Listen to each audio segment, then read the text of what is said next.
Rudi, coba Rudi. Baca lagi Rudi.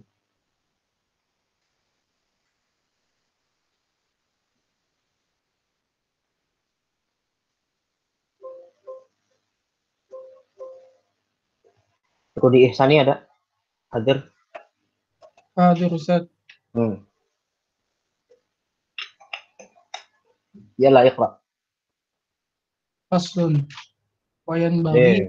Langsung Oh faslun, iya, astagfirullah, astagfirullah. Jangan ngebut-ngebut Bang. Ayo Bang, gimana Bang? Bang Rudi gimana Bang Rudi? Ya, mulai. Ustaz.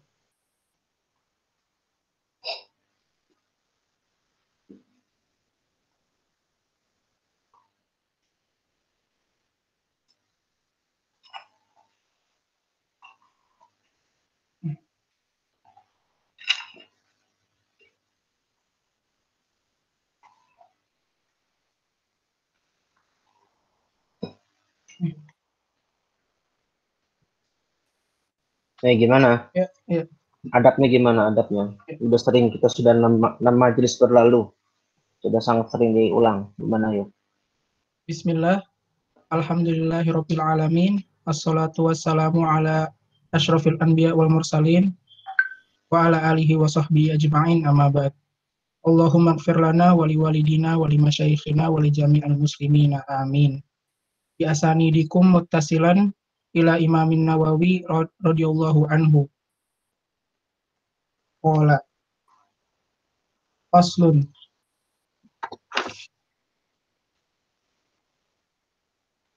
Wayan bagi lil ma'allimi Muallim. eh, Lil muallim. lil muallimi ayat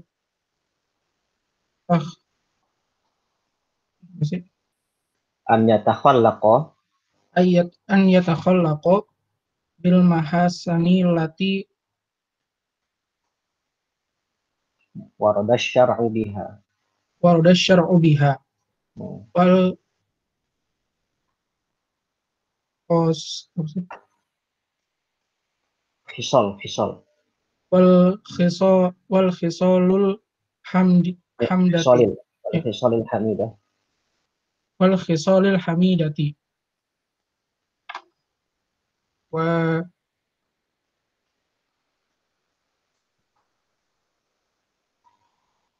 Bukumu gundul ya Rudi ya?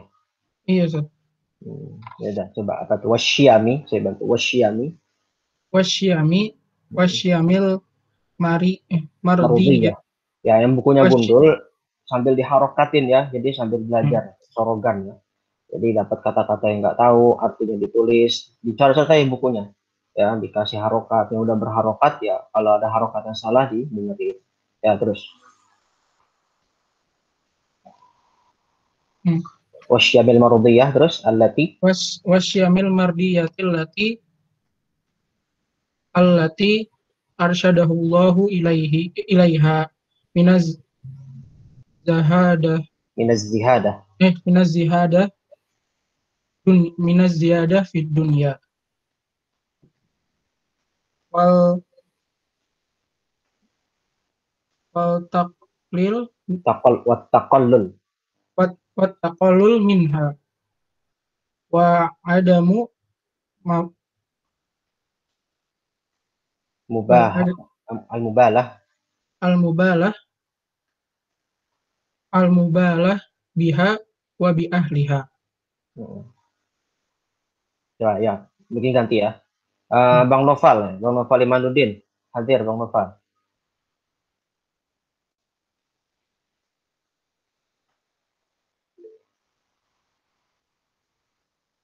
Bang Noval Imanuddin hadir. Masya Allah beliau nih. Alumni PNJ, Gunadarma ya. Mungkin nggak dengar. Azhar deh, Azhar. Yang baca cepat deh. Azhar, coba Azhar minta.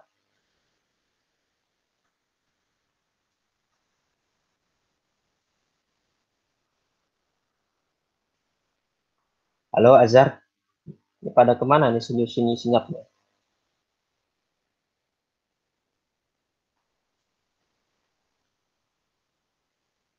Torik, coba Torik.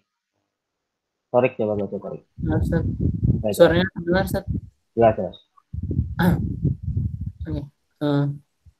Minha. Wabihi ilaihi qal. Bilang gitu, wabihi ilaihi qal. Wabihi ilaihi qal was-sakha'i wal wujudi wa Waljud, waljud, jud, jud. was-sakha'i wal judi wa makarimil akhlaqi wa talaqatil wajhi min ghairi khurujin ila haddil khala'ati wal hilmi was sabri wat tanazzuhi an dani'il iktisabi wa mulazamatil wara'i wal khushu'i. Ya, di situ bisa al-iktisab, bisa juga makasib ya. Kalau di PDF Ibnu Hazm itu al-makasib, kalau dalam cetakan al-iktisab ya, dua-duanya boleh. Terus wa mulazamatil wara'i wal khushu'i was sakinati wal waqari wat tawadhu'i wal khudu'i wajtinabid dhahiki wal iktsari minal mazhi wa mulazamatil wadha'ifi syar'iyyati katanadzufi bi izalatil awsakhi wasyu'uri allati warada asy-syar'u bi izalatiha ka qassi syaribi wa taqlimil alfari wa tasrihil lihyati wa izalatir rawaihil karihati wal malabisil makruhati. terus sampai habis fasal. Wal yahdhar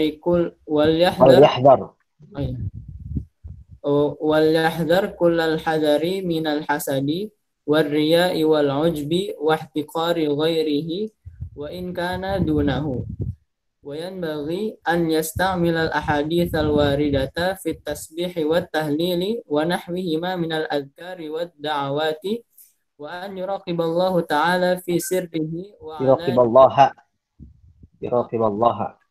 Maf'ul bih. wa an yuraqiballaha ta'ala fi sirrihi wa alaniyatihi wa yuhafidhu ala dhalika wa an yakuna ta'wiluhu fi jami'i umurihi 'ala Allah ta'ala. Baik, bismillahirrahmanirrahim. Di sini Imam An-Nawawi dalam fasal ini faslun wa yanbaghi lil muallimi an yatakhallaqa bil mahasin allati warada syar'u biha. Ini kalau di dalam Darul Minhaj diberikan judul akhlak muallimil Quran. Akhlaknya, perangainya pengajar Quran. Ya. Tapi nanti ini juga bisa dipakai untuk pengajar Al-Quran. Khusus pengajar ilmu syar'i lainnya, ya, atau pengajar ilmu-ilmu umum. Ya. Tapi di sini ada yang khusus untuk pengajar Quran. Dan menjadi ciri khusus pengajar Quran disampaikan oleh Imam Nawawi dalam pasal ini. Dan sepantasnya, yang bagi itu sepantasnya, seyogyanya, ya, yang menunjukkan makna seharusnya lil muallimi an yatakhallaqa bil mahasinil lati warada syar'u biha. Bagi para pengajar itu untuk berakhlak dengan akhlak yang baik yang ditetapkan atau disebutkan oleh agama. Asyar itu agama. Jadi mesti berakhlak dengan akhlak yang indah, bil mahasinil lati warada syar'u biha. Wal khisalil hamidah, dan juga perangai yang terpuji. Akhlak yang indah, akhlak yang baik, perangai yang terpuji. Al-khisal adalah perangai. Jamak dari khoslah. Wasyiyamil marudiyah. Sama juga wasyiyamil marudiyah. Syam itu juga maknanya perangai, tingkah laku, etika yang diridhoi. Artinya perbuatan para pengajar Quran itu kalau dia menjadi seorang pengajar, ya perbuatannya mesti yang terpuji, ya, yang dipandang baik untuk Allah juga dan juga untuk manusia. Allati arsyadallahu ilaiha, yang Allah tunjukkan kepadanya dari apa? Minaz zihadah fid dunya. Yaitu salah satu akhlak yang Allah tunjukkan bagi para penghafal, bagi para pengajar Quran itu adalah zuhud di dalam dunia. Apa itu zuhud? Zuhud itu menurut Imam Ibnu Taimiyah rahimahullah taala adalah tarku ma la yanfa' fid dunya. Tarku ma la yanfa' fid dunya.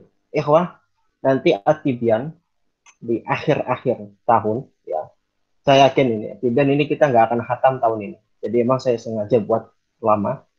mungkin sampai semester akhir depan ya, karena memang kita juga pelan-pelan. Di akhir Desember menjelang mungkin libur akan ada ujian ya. Dan ujiannya adalah semua yang telah saya sampaikan di dalam pengajaran, baik dari segi mufradatnya, baik dari segi itu hikmah-hikmahnya ya.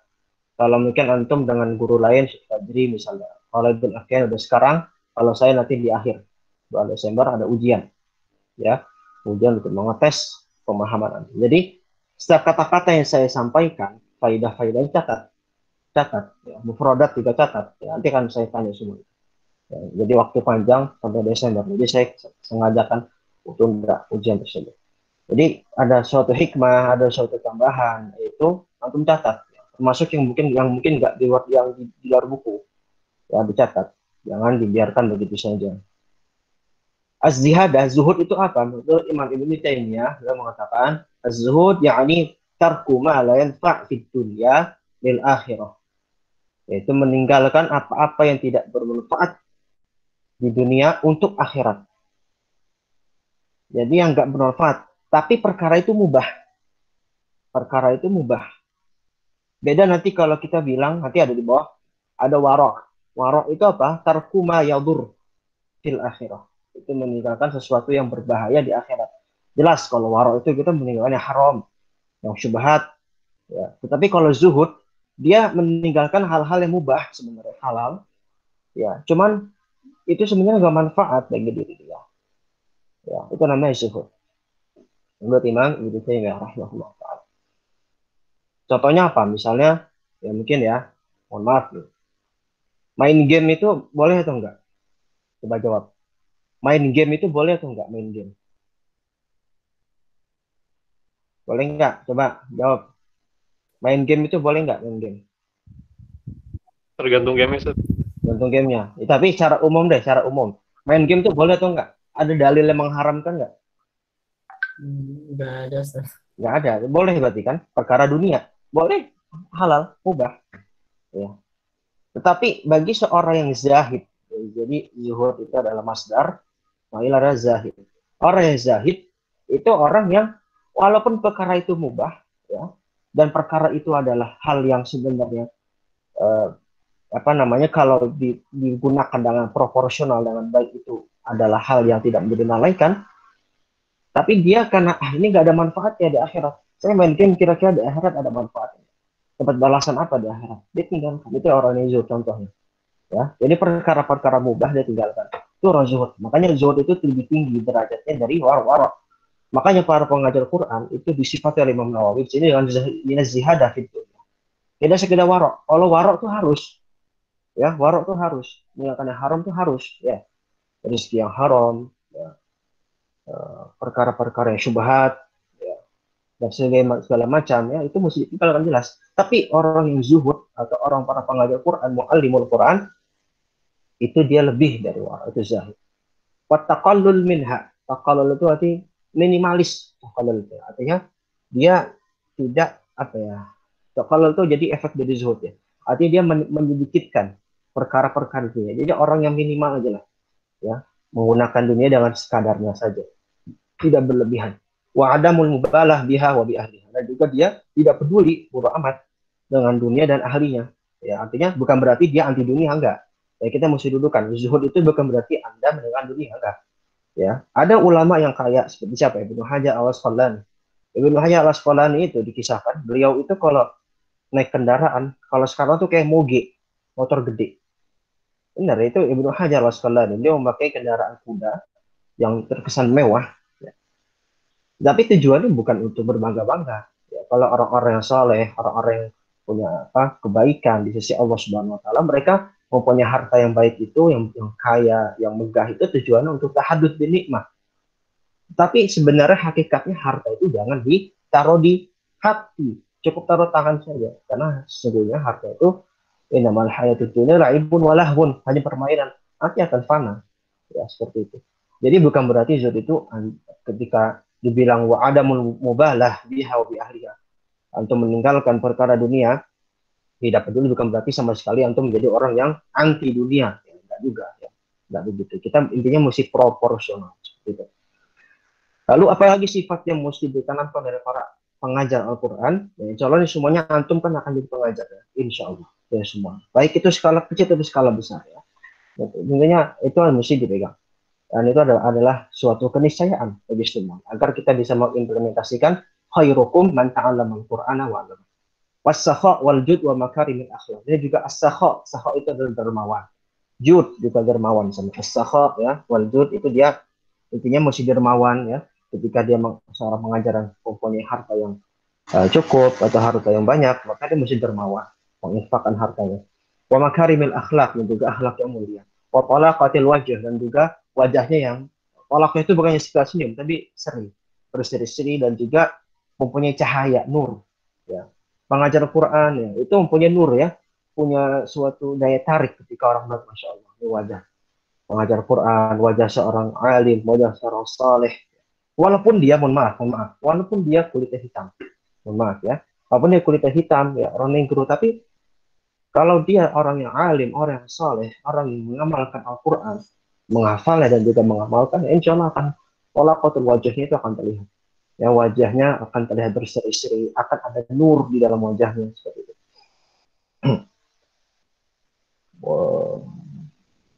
Bagaimana? Min ghairi khurujin ila haddil khala'ah. Nah, tapi juga jangan sampai berseri-seri itu jangan sampai keluar batas. Ya, maksudnya gitu ya. Jadi min ghairi khurujin ila haddil khala'ah. Artinya jangan sampai keluar batas ya. Cengengesan, guru Quran cengengesan mulu. Itu juga nggak bagus. Ya, kebanyakan cengengesan ya. Dikit-dikit senyum, bagi sama akhwat, sama mahram. Nah, itu bahaya tuh. Ya, jadi maksudnya jangan senyum boleh ya, ceria boleh, cuman jangan sampai berlebihan seperti itu.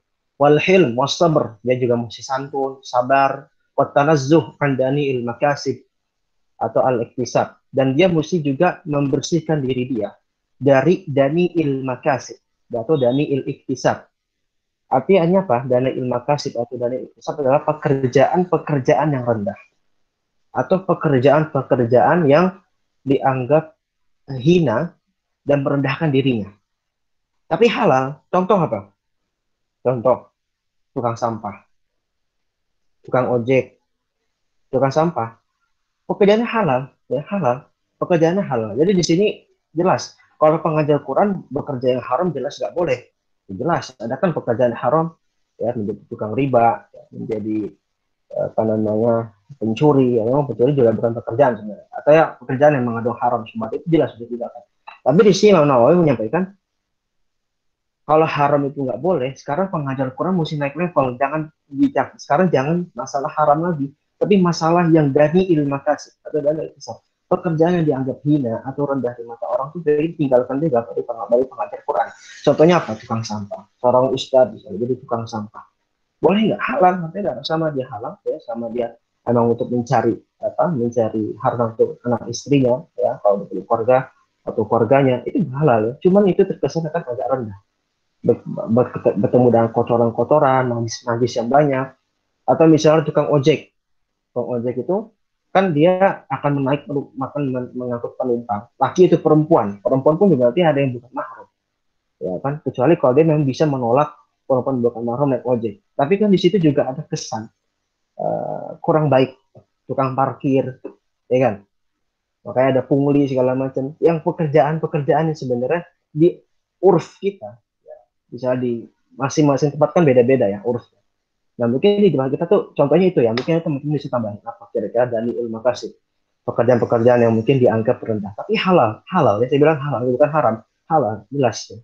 Jadi itu sudah ditinggalkan. Jadi para pengajar Quran sebaiknya bekerja dengan pekerjaan yang memang dirinya tuh nggak jadi rendah di hadapan orang, ya kan. Jadi apa, ini jadi guru, ya kan, ngajarin. Ya kan saya bilang guru boleh nggak dapat upah, nanti boleh ya, ada apa namanya, ada pendapat mengatakan boleh, nanti itu lebih mulia saja. Atau berdagang, usaha ya, jualan ya kan, itu lebih apa ya, lebih terhormat ya ketimbang melakukan pekerjaan-pekerjaan yang agak rendah seperti itu ya, itu mesti dilihat. Wa mulazamatil wara, dan juga mesti senantiasa wara. Mengajar Quran itu mesti senantiasa apa, wara. Ya, wara tadi saya bilang apa, tarku ma yadur, meninggalkan perkara yang berbahaya bagi akhirat. Ya, jelas ya. Kalau waro itu jelas harus. Tapi kalau zuhud ini yang sedikit. Wal khusyu'i was sakinah, mesti khusyuk dan sakinah, tenang. Bawaannya itu tenang ya, khusyuk. Dia selalu ingat Allah Subhanahu wa taala juga. Ini juga menurut saya pribadi ya, Masya Allah, khusyuk ini. Jangankan di sholat ya, di belajar ya. Kadang-kadang kita lagi belajar ya, di antara antum mungkin di sini ada yang nggak buka video, laki-laki pasti ada main HP, nggak khusyuk tuh, ya kan? Ada yang misalnya mikir sesuatu nggak khusyuk, itu yang sih khusyuk ya. Khusyuk itu bukan hanya perkara ibadah ya, khusyuk itu bukan hanya perkara ibadah, sholat semata. Khusyuk pada segala aspek ya, yang mengandung kebaikan itu masih khusyuk ya. Jadi sakinah, bawaannya tenang ya. Lalu wal waqar wat tawadhu. Waqar juga sama, tenang, terhormat, berwibawa. Yang ngajar Quran itu mesti berwibawa ya, jangan mencela-menceli. Apa mencela-menceli? Dalam bahasa Indonesia apa? Mencela-menceli. Ya, jadi waqar itu wibawa, punya punya pendirian yang teguh, ya, punya pandangan dipandang orang. Ya, itu pengajar Quran di situ. Wat tawadhu. Tapi walaupun dia waqar, walaupun dia terhormat, dia mesti tawadhu. Ya, jangan sampai dia mengangkat diri dia, nih saya ini ustadz di sini, saya ini kiai di sini, saya syekh di sini. Antum mesti semuanya tunduk sama saya. Perkataan saya mesti Anda lakukan semua. Ya, itu enggak benar itu. Ya, seorang guru mesti tawadhu walaupun dia waqar, walaupun dia mesti menjadi orang wibawa, tapi dia mesti tawadhu. Kalau khudu' sama rendah hati ya, rendah hati kalau orang lain. Wajtina bidhahik wal iktsar. Ini kadang-kadang saya nggak bisa tinggalkan sekarang. Wajtina bidhahik, meninggalkan tertawa berlebihan, bahak-bahak ya. Al-iksar minal mazah, dan juga banyak bercanda. Ya, seorang guru Quran secara khusus ya, itu sebaiknya hindari banyak tertawa. Tertawa yang berlebihan ya, terbahak-bahak sampai apa? Sampai jakunnya kelihatan gitu. Sampai wah gitu ketawa, sampai buka gitu mulutnya. Sampai kalau misalnya apa? Mungkin apa kali masuk apa? Masuk jeruk dua masuk kali mulutnya, sampai gede ya dia ketawa. Ya, itu mesti dihindari. Kebanyakan tawa yang berlebihan. Dan juga iksar minal mazah, tahu banyak bercanda. Bercanda boleh, dan misalnya boleh, Rasul juga suka bercanda. Tapi jangan berlebihan. Ya, termasuk bercanda yang nanti mengantarkan pada halal haram. Apa bercanda yang haram tak? Bercanda dengan menggibah orang, ya, itu haram. Ya. Bercanda dengan berbohong, nah itu kadang-kadang kita nggak bisa. Kadang-kadang saya juga kadang, tapi bukan dalam mengajar, mungkin dalam pergaulan dengan teman-teman kita. Kebanyakan bercanda, berbohong untuk tawa, itu hati-hati, bahaya. Ya. Minimal dalam mengajar, ya, dalam taklim kita hindari seperti ini. Beda kalau bercanda niatnya hanya untuk meningkatkan suasana. Ya, dalam suasana taklim boleh, nggak masalah ya, nggak masalah. Jadi biar gak kaku ya kan, pelajaran misalnya dari awal sampai akhir tegang gitu kan, ya kan juga. Ya, boleh ya, tapi jangan kebanyakan. Wa mulazamatil wadha'i syar'iyyah, dan juga mesti senantiasa melakukan wadha'i syar'iyyah, yaitu kegiatan-kegiatan atau apa ya maksudnya? Ya, kegiatan-kegiatan agama. Ya. Kegiatan-kegiatan yang disyariatkan. Kegiatan-kegiatan disyariatkan atau wirid-wirid yang disyariatkan. Wa'wa'i fi syar'iyah itu adalah kegiatan-kegiatan wirid-wirid atau perintah-perintah syar'i. Ya, maksudnya gitu. Jadi para pengajar Quran juga mesti nantiasa melaksanakan syariat. Gitu maksudnya gitu. Wa mulazamatil wa'wa'i fi syar'iyah, mesti nantiasa melaksanakan hal-hal yang diperintahkan syariat. Tadi mazah itu juga saya tadi sampaikan, mazah itu saya bercanda yang dilarang itu ada prank ya. Tahu ngeprank nggak? Ngeprank ya, itu yang sangat buruk, orang ngeprank gitu itu nggak bagus ya. Bikin prank-prank ya kan. Nah, itu bercanda yang diharamkan tuh, mazah itu adalah prank. Kalau zaman sekarang itu namanya prank. Nah, itu nggak boleh, banyak prank. Nah, contohnya apa? Mulazamah al-wadha'i fi syar'iyyah. Senantiasa apa tadi? Melaksanakan kegiatan-kegiatan yang sifatnya keagamaan atau yang diperintahkan syariat, seperti apa? Katanudhifi, katanudhifi, katanudhifi biizalatil ausah, seperti membersihkan kotoran-kotoran. Izalah menghilangkan, ya. Terus al-ausah itu kotoran-kotoran, ausah. Wasyu'ur, syu'ur itu rambut-rambut. Menghilangkan, jadi membersihkan dengan apa? Menghilangkan kotoran-kotoran dan rambut-rambut allati warada syar'u biizalatiha, yang diperintahkan oleh syariat untuk menghilangkannya. Ya, ini perkara remeh, ya, perkara remeh yang kita nanti sebut sebagai apa? Sunnah-sunnah fitrah. Sunnah-sunnah fitrah. Ini khusus laki-laki ya. Khusus laki-laki. Yang akhwat ini nggak termasuk. Sebagian mungkin enggak. Jadi kalau ini laki-laki banyak. Seperti apa contohnya? Perintah menghilangkan rambut atau kotoran dari tangan saya seperti apa? Kakos syarif. Kos syarif itu memotong kumis. Motong kumis ya. Jadi kumis itu buat laki-laki dipotong ya, jangan ketebelan. Jangan sampai nanti kumis kayak jangan kayak seperti Dito tuh. Kumisnya sepanjang pensil dia tuh kayak gitu. Itu jangan tuh kayak gitu. Itu kumisnya berlebihan tuh kayak gitu ya. Atau kumisnya nutupin bibirnya atasnya. Nah, itu tuh berlebihan. Gak boleh ya. Laki-laki itu kumis itu dipotong. Kos ya. Kos itu bisa maknanya dua. Motong kumis itu bisa motong habis secara keseluruhan. Nah, itu banyak ulama mengatakan seperti itu. Ada yang mengatakan dipotong tapi yang melebihi bibir. Ya, jadi misalnya kumis nih ya, ikhwan ya, yang udah pada punya kumis kan atau janggut. Jadi dipotong itu kumisnya itu yang kalau udah melebihi bibir. Ya, misalnya nanti bisa bayangkan misalnya ada orang kumis tebel ya. Nah itu dia sini kadang sampai tutupin bibir atas nih. Nah itu dipotong tuh yang itu aja. Sampai melebihi nih sini, melebihi ini. Ya jadi melebihi sini. Nah ini dipotong. Nah itu bisa dua makna. Nah kalau saya pribadi sih milihnya yang potong habis aja. Karena perintah khusus syarif itu umum. Jadi emang lebih sunnahnya itu adalah ikhwan memotong kumis secara habis. Wataklimil zufur. Dan juga motong kuku. Ya, jadi para guru Quran tuh kumisnya dipotong rapi, kukunya dipotong yang kayak kuku macan ya. Lagi ngajar tangannya langsung wah gitu, udah kayak macan gitu. Panjang, serem ya, murid takut ya. Misalnya pengen mukul kalau akan mendidik tangannya panjang gitu kan, takut deh muridnya. Boleh. Ya jangan kukunya panjang-panjang. Ini buat perempuan juga berlaku ya. Kuku ya, jangan panjang-panjang. Fatasrihil lihyah. Tasrih itu artinya merapihkan janggut. Lihyah itu janggut.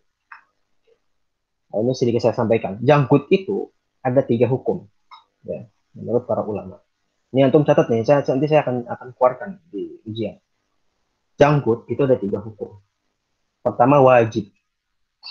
Wajib. Ini buat laki-laki ya. Wajib. Dan ini pendapat mayoritas ulama. Jumhur ya. Dari kalangan Hanafiyah, Malikiyah, dan Hanabilah. Sebagian Syafi'iyah. Janggut hukumnya adalah pertama wajib. Itu mayoritas ulama. Yang kedua, sunnah. Hukumnya sunnah. Menurut siapa? Syafi'iyah. Pendapat yang muktamad dalam Syafi'iyah itu sunnah. Yang ketiga mubah. Mubah itu pendapatnya apa? Pendapat ulama-ulama kontemporer. Ya, kontemporer. Ya. Dari kalangan Syafi'iyah kontemporer, dari Malikiyah kontemporer, pokoknya ulama kontemporer zaman sekarang. Utamanya nanti secara khusus ulama Indonesia. Ya. Ya. Nah, 3 hukum ini adalah keluasan. Ya, bukan hal-hal saklek. Jadi, bisa milih yang mana aja dan dalilnya sama-sama kuat. Tetapi, yang paling mendekati kebenaran ada 2, wajib dan sunnah. Ya, wajib dan sunnah. Ya. Kenapa Imam Syafi'i ya, dan ulama Syafi'i memilih dengan sunnah? Karena perintah kan hadisnya begini, khaliful musyrikin wasfirul liha wa ahfus syawarib atau waqasus syawarib. Selisihilah orang-orang musyrik, selisihilah orang-orang musyrik, panjangkan janggut dan potonglah kumis, kan begitu hadisnya. Bukhari Muslim dan riwayat. Nah, kalau menurut ulama Syafi'i ya, perintah mengenai janggut ini perintahnya amrnya menuju kepada mandub. Perintahnya menuju kepada hal yang mandub atau yang disunnahkan. Tidak sampai wajib. Kenapa? Dalilnya apa? Karena ada sahabat seperti Ibnu Umar radhiyallahu anhu memotong janggutnya. Jadi janggutnya dipotong kalau sudah lebih segenggam. Alhamdulillah saya pasti berjanggut panjang. Ini segenggam ya. Nah itu dipotong yang lebih Ibnu Umar. Jadi yang panjang segini dipotong. Itu diperbolehkan. Dan itu walaupun di kala haji, tapi juga diperbolehkan di masa-masa. Ada juga riwayat mengatakan menurut ulama Syafi'iyah, ada sahabat-sahabat Nabi SAW juga memotong janggut mereka, tapi tidak sampai habis. Ya. Memotong janggut mereka di kala maupun di kala haji. Dan ini perkara yang luas ya, insya Allah. Yang milih wajib silahkan, yang milih sunnah silahkan. Nah yang mubah ini, kalau yang mubah gimana? Kok bilang mubah? Padahal ada perintah syar'inya. Yang mubah itu mereka melihat konteks. Konteksnya dulu orang Arab itu memang jenggotan semua.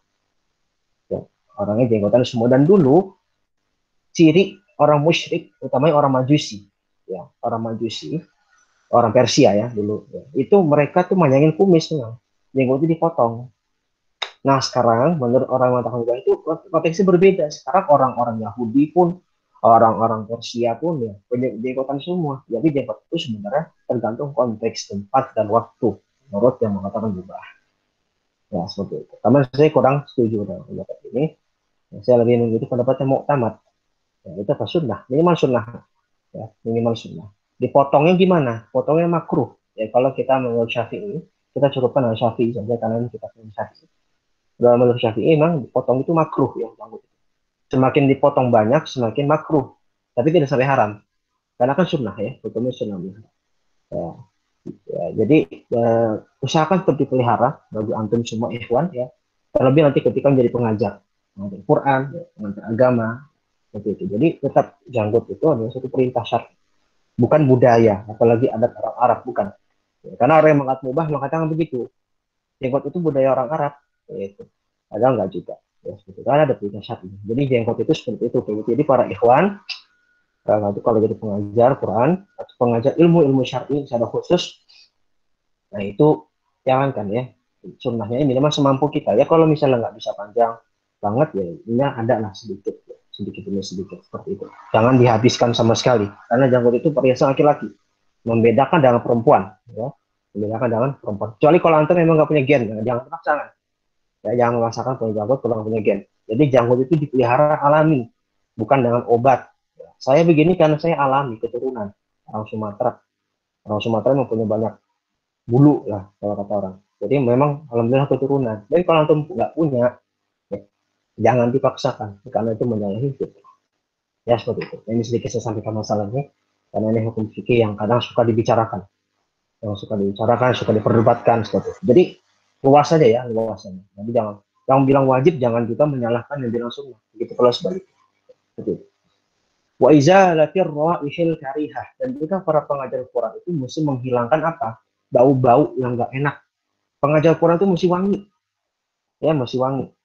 Sering-sering. Baik lagi untuk perempuan. Tapi kalau perempuan, kalau misalnya perempuan ngajar laki-laki, boleh. Perempuan ngajar laki-laki boleh. Ya, perempuan mesti menghindari pakai minyak wangi ya. Untuk perempuan. Tetapi kalau untuk laki-laki, ya walaupun dia mengajar perempuan tetap ya pakai wangi-wangian. Ya sunnah karena laki pakai wangi-wangian. Wangi-wangian juga nggak harus wangi Arab ya. Boleh wangi-wangi yang modern ya, nggak masalah ya. Pakai alkohol pun juga nggak masalah. Pendapat yang dirojikan sebagian ulama, boleh pakai parfum ya, alkohol yang ada alkoholnya. Karena kan nggak memabukkan. Ya boleh. Jadi para pengajar Quran itu nanti pakai wangi-wangi ya, jangan bau gitu. Guru kok bau gitu kan. Kecuali kalau memang dia habis pergi nggak sempat bawa. Nah, sekarang kan udah banyak minyak wangi yang eceran kan, yang kecil-kecil itu bawa selalu ya. Nah, gimana bagi para pengajar? Yang murid juga nggak apa-apa, murid mengikuti guru. Maksudnya ini kenapa? Bapak Imam Nawawi menyampaikan ini di bab awal pengajar agar guru ini menyontohkan kepada muridnya, muridnya nyontohin gurunya gitu loh maksudnya. Ya jadi ini emang khusus guru kan, ini khusus guru. Tapi ini juga nggak masalah juga, bahkan juga dianjurkan bagi para murid gitu ya. Tapi kenapa ditekankan di sini guru duluan ya? Karena guru jadi contoh, jadi uswah. Ya kalau gurunya nggak benar, kalau gurunya nggak berakhlak ya, dia murid juga nggak berakhlak. Dan ini ada perkara remeh semua ya tadi. Sunah-sunah fitrah, motong kumis, perkara jenggot, ya, motong kuku, ya kan itu perkara yang remeh, tapi itu ya diperhatikan sekali. Begitu. Wal bisin makruhah, dan juga para pengajar Quran itu sebenarnya menghindari pakaian-pakaian yang makruh. Apa maksudnya pakaian-pakaian yang makruh? Menurut guru kami, jelaskan, pakaian makruh ini adalah untuk ikhwan. Para pengajar Quran itu makruh kalau nggak pakai peci. Ya, itu salah satu definisi malabis makruh. Jadi para pengajar Quran kalau nggak pakai peci itu menutup kepala, itu makruh. Atau pakai kaos, ya, pakai kaos doang ngajar gitu. Yang pakaian santai itu makruh gitu. Nggak haram memang nggak haram, tapi makruh. Nggak pantas lah, nggak pantas. Ya pengajar Quran, pengajar musyari, mengajar dengan pakaian santai, ya, nggak pakai peci atau nggak pakai imamah. Ya sebagian ulama mengatakan peci ya itu sunnah, peci sunnah, imamah atau sorban itu juga sunnah ya bagi para lelaki. Ya. Jadi itu adab ya. Kita bicara sini adab ya, bukan hanya sekedar hukum. Hukum bolehlah bilang makruh sunnah, tapi kita bicara adab, idealitas. Ya. Seorang guru itu mesti ideal ya, pakai pakaian yang sempurna, contohkan murid.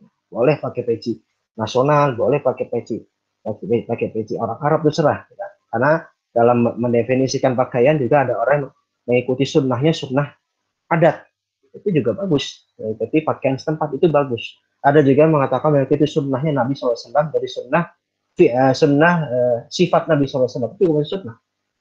Perkara keseharian Nabi SAW itu sunnahnya adalah sunnah sifat dalam definisi ahli hadis. Jangan niat untuk mahabbah ta'assi mengenal Rasulullah SAW itu boleh mengikuti perkara-perkara yang bukan ibadah tentunya, pakaian lalu keseharian Nabi SAW itu boleh diikuti kalau niat emang untuk ta'assi, itu mencontoh Nabi dan juga menjadikan qudwah itu boleh. Ya, gitu. Jadi intinya pakaian yang jangan, seorang guru itu sebenarnya kurang pantas ya kalau pakai pakaian yang maaf ya agak stylish ya. Itu kurang tepat kalau menurut Nawawi di sini ya. Jadi mesti pakaian yang syar'i ya, seperti itu. Nah ini seharusnya laki-laki ya, kan laki-laki yang paling sering tampil di depan umum itu mesti seperti itu ya, laki-laki mesti menjadi contoh. Jadi jangan saya pakai pakaian yang tidak menunjukkan Anda sebagai seorang guru. Dahulu para ulama ketika mereka ingin berfatwa atau mengajar, kalau mereka nggak pakai peci atau nggak pakai imamah, mereka nggak akan dikenal mereka itu ulama. Nah, makanya ada sebagian ulama membuatlah namanya ijazah imamah. Ya, ijazah imamah, insya Allah nanti kalau di akhir kitab khataman kitab, kalau kita juga offline pandemi selesai gitu, insya Allah ta'ala, itu saya akan ijazahkan imamah pada itu sebagai tradisi para ulama terdahulu. Jadi para pengajar itu memang mesti punya ciri khas ya, bagi murid-muridnya. Oh, dikenal ini sebagai seorang guru nih. Gitu. Bukan untuk tampil beda, bukan. Memang itu adabnya sebagai seorang guru. Gitu ya. Dan itu banyak kita laki-laki, kan laki-laki yang tampil sering banget. Laki-laki pakaiannya kan pakaian bebas ya, jadi diatur. Kalau perempuan kan pakaiannya sudah jelas diatur. Tidak terlalu banyak seperti model laki-laki. Saya balik lagi, yang bagi anastamil haditsal waridah fi tasbih wa tahlil.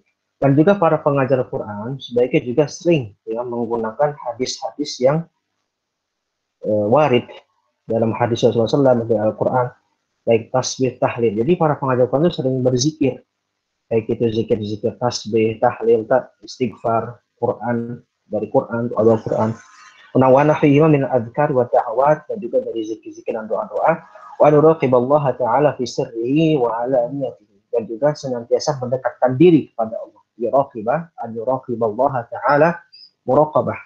Dan itu pada Allah Subhanahu wa ta'ala di dalam kala sendirinya, sirrihi wa alaniyatihi, dan juga di kala terang-terang di sebarang lain. Wa yuhafidhu ala dzalik, karena juga menjaga untuk padanya, menjaga terus muraqabah, menjaga untuk mengawasi Allah, menjaga untuk berzikir, menjaga untuk terus senantiasa dalam berakhlak mulia. Wa yakuna ta'wiluhu fi jami'i umurihi 'ala Allah ta'ala, dan juga untuk menggantungkan segala perkaranya pada Allah Subhanahu wa taala. Baik, satu fase lagi. Mungkin tarik lagi ya. Jadi mungkin sekarang saya akan pilih saja dekornya. Jadi saya akan pilih cepat-cepat ya. Torik, terus Azhar. Siap-siap ya, nanti semua akan. Ya, jadi yang saya pilih yang mantap cepat, lancar bacanya. Torik, Azhar, Rudi, Nafis, terus Zaki ya. Itu termasuk nanti yang saya akan pilih secara sering karena cepat bacanya. Nanti yang lain mungkin menjelang kita selesai kitab aja di akhir, udah kita babak akhir, nah itu mungkin bisa dapat kesempatan lagi. Jadi karena untuk mengejar ya, karena ini banyak pemain banyak. Ya silakan coba baca lagi tarik fasal terakhir hari malam ini. Faslun fi ihsanil muallimi li talibil qur'ani wa yanbaghi lahu an yarfuqa biman yaqra'u alaihi wa yurahiba bihi wa yuhsina ilaihi bihasabi halihima. Faqad rawaina an Abi Harun al-Abdi qala kunna na'ti Aba Sa'idin al-Khudri radhiyallahu anhu fayaqulu marhaban biwasiyati Rasulillah sallallahu alaihi wasallam. Inna nabiyya sallallahu alaihi wasallam qala inna an-nasa lakum tab'un wa inna rijalan ya'tunakum min aqtaril ardi yatafaqqahuna fid din fa idza ataukum fastausu bihim khaira. Rawahu Tirmidzi wa Ibnu Majah wa ghairuhuma. Wa rawaina nahwahu fi Musnadid Darimi an Abi Darda'i radhiyallahu anhu. Baik. Nah, ini masuk ke bab inti fi ihsanil muallim li talibil Quran, atau di dalam Ibnu Hazm tadi katanya agak beda ya. Fi ihsanil muta'allim. Intinya sama. Bagaimana adab seorang guru terhadap muridnya. Nah, ini lebih khusus. Gimana? Wa bagi lahu an yarfuqa biman yaqra'u alaihi. Dan sepantasnya, seyogyanya para guru an yarfuqa, agar berlemah lembut terhadap biman yaqra'a alaihi, terhadap orang yang diajari.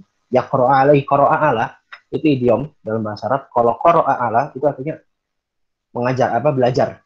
Ya, qara'a ala itu berarti belajar, nyetor. Ya, setoran itu apa bahasa Arab? Qara'a ala, idiom. Jadi sepantasnya, siapnya para pengajar Quran itu apa? Dia berlemah lembut terhadap orang yang setoran kepada dia.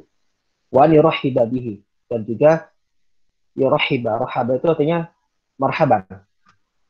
Gitu. Welcome, ya, welcome. Dia dengan senang hati menerima ya. Jadi kata ada murid yang mau datang setoran, ya kita mesti terima dengan baik. Jangan ngapain sih lo setoran? Sini, bikin kau capek aja. Nah, begitu ya, seorang guru nggak boleh begitu. Atau merasa ini sekarang ngapain sih, kecuali kalau dalam kondisi tentu lagi jenuh, mungkin manusiawi ya. Cuma secara umum ya seorang guru jangan seperti itu. Seorang guru ketika ada murid yang ingin sekarang, ya maka dia terima dengan welcome, dengan kesenangan dan sebagainya. Wa yuhsinu ilaihi bihasbi halihi, dan juga berbuat baik kepadanya dengan kadar kondisinya. Maksudnya gimana? Terkadang seorang guru itu lebih mudah daripada muridnya. Seorang guru lebih mudah daripada muridnya. Contohnya apa? Seperti Imam Syafi'i radhiyallahu anhu. Imam Syafi'i, beliau itu sudah menjadi mufti Mekah. Artinya yang jadi mufti itu udah ngajar di Masjidil Haram, ya. Udah jadi seorang syekh. Umur berapa? 16 tahun. Dan beliau ketika mengajar itu jamaahnya itu orang-orang tua. Ya, banyak orang lebih tua dari beliau. Nah, maksudnya apa? Ketika ada pengajar lebih muda dan murid-muridnya itu orang-orang tua, pengajar ini mesti tahu diri juga ketika dia mengajar orang lebih tua. Tetap menghormati dia dari segi umur dia. Dan orang yang diajarkan, muridnya ini yang lebih tua ini menghormati gurunya yang lebih muda ini karena ilmunya. Nah, seperti itu. Jadi bihali seperti itu maksudnya. Jadi kalau guru punya seorang guru, antum deh misalnya kita semua. Contohnya kita masih muda, kita misalnya ada orang yang belajar, kita orang bapak-bapak atau ibu-ibu yang lebih tua, yang bertahsin misalnya, yang baca Quran, maka kita muliakan, kita juga mesti berperilaku dengan beliau itu juga dalam kondisi sebagai orang tua. Ya, jangan sampai kita mendidik orang tua yang belajar ke kita dengan seperti mendidik anak-anak muda, ya jangan. Ya, jadi mesti dibedakan. Jadi kalau murid yang lebih tua, maka kita mesti bedakan cara bermuamalah. Seperti itu. Faqad rawaina an Abi Harun al-Abdi qala, dan juga diriwayatkan dari Harun al-Abdi berkata, kunna na'ti Abu Sa'id al-Khudri radhiyallahu anhu yaqulu marhaban bi Syekh Rasulullah. Nah, jadi ini ceritanya ada seorang namanya Harun al-Abdi.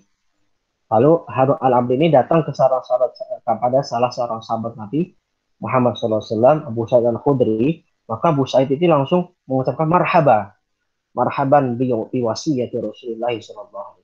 Selamat datang, ahlan wa sahlan, welcome kepada orang yang diwasiati Rasulullah. Apa maksudnya? Jadi para ahli ilmu, para penuntut ilmu itu adalah wasiat Rasul, yang dimana Rasul itu menyuruhnya untuk berbuat baik kepadanya. Hadisnya ini, setelah ini datang, yang dimana Nabi SAW bersabda, Inna Nabi SAW qala, Inna nasa lakum taba'un. Sesungguhnya manusia itu punya pengikut. Wa inna rijalan ya'tunakum min aqtaril ardi yatafaqqahuna fid din. Fa idza ataukum fastausu bihim khaira rahu Tirmidzi Ibnu Majah wa ghairuhuma.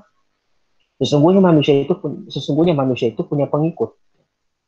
Dan sesungguhnya banyak orang-orang yang datang kepada kalian dari min aqtaril ard, dari berbagai penjuru dunia, ya. Yatafaqqahuna fid din, untuk mendalami agama.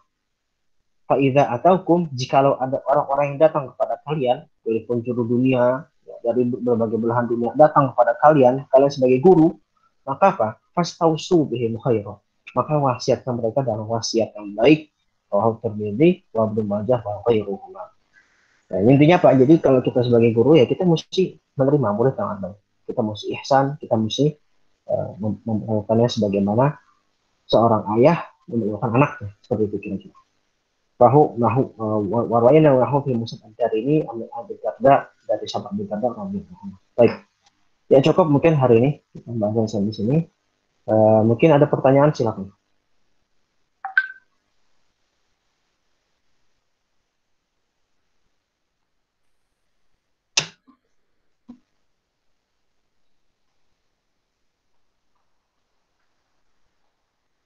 Ada pertanyaan? Jelas semua? Baik. Ana mau bertanya, Ustaz. Oh ya, silakan.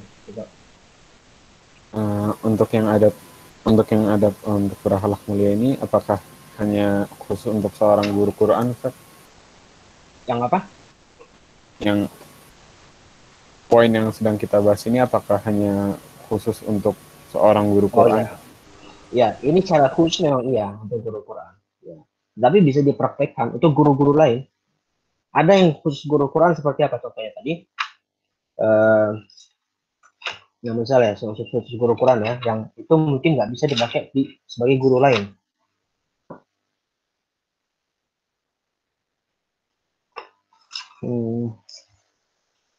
Nah, kalau bagian ini masih semuanya, jadi masih mencakup ya, masih semuanya ternyata ini bisa mencakup semua guru ya. Tapi kenapa karena kita punya kitab Atibian di Hamalatul Quran, jadi memang dibilang guru Quran. Nanti di bab lain di fase berikutnya ada yang memang khusus untuk guru Quran. Ya, kalau di sini masih banyak umum ya, tapi kecuali beberapa hal kayak misalnya tadi yang di sunnah fitrah, misalnya memelihara janggut. Ya itu mungkin bagi sebagian guru, kayak guru-guru umum, ya, mungkin nggak harus ya, artinya sembisanya gitu. Artinya karena mungkin ada peraturan ya kan, nggak boleh panjang-panjang janggutnya untuk laki-laki. Nah mungkin itu masih ada keringanan. Tapi kalau untuk guru Quran yang di pesantren, di ma'had ya kan, itu dia ya ini kan bisa. Ya, jadi itu emang ini kekhususan lebih khusus dari guru Quran. Adapun cara umum di pasal ini, cara umum itu masih bisa digunakan untuk guru-guru lain. Ya. Intinya guru itu mesti jadi uswah. Jadi ini uswah, suri teladan bagi murid. Oke, ada lagi dari Ahmad mungkin. Ahmad tuh di sini. Ustaz, Ayah Rahmat. mengenai kayak seperti menggunakan peci atau imamah atau pakaian yang tidak seperti kaos itu khusus ketika ngajar apa sehari-hari juga, Ustaz? Secara khusus ngajar ya, harus ngajar. Malah bisa makruha itu secara khusus ngajar ketika berfatwa, ketika menerima setoran, ya. Itu dia sangat ditekankan adalah memakai pakaian khusus sebagai seorang. Adapun kalau di kala-kala santai, ya, lagi liburan gitu kan nggak masalah dia pakai pakaian santai. Gitu. Jazakallahu khair, Ustaz. Oh iya. Ada lagi? Sebelum kita ini nanti saya tutup dengan doa kafaratul majelis. Lalu ntar sedikit saya sampaikan sanad musalsal bil awaliyah. Cukup ya? Oke, saya tutup dulu. Jangan pada lupa dulu ya. Subhanakallahumma bihamdika asyhadu an la ilaha illa anta astaghfiruka. Kalau matikan rekaman.